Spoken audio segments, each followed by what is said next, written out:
You're welcome to this channel. You're welcome to this channel once again.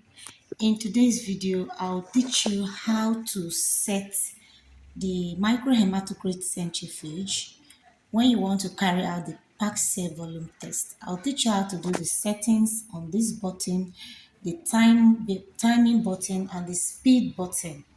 It has two buttons. So after placing your sample in here, after placing your sample, yes, after placing your sample in here, you cap, then go to this timing.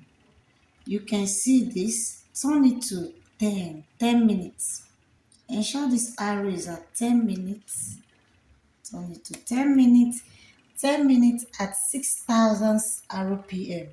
So let's go to the speed. This is the speed button. So I'm telling you that 10 minutes is for 6,000 RPM. So I'll put it at 6,000 because I set it for 10 minutes.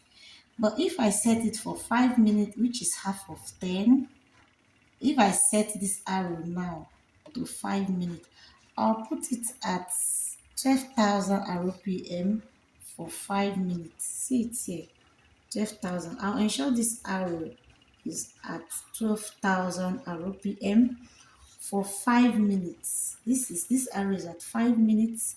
That's for 12,000 RPM.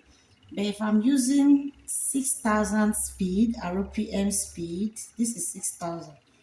I'll put it for 10 minutes. So ensure this setting is correct before turning it on. So 10 minutes is for 6,000 RPM before you turn it on. Before turning it on. Now it's on now. So before carrying out your hematocrit test, ensure you do this setup properly. Hope this video helps someone out there. Thank you for stopping by. Bye for now.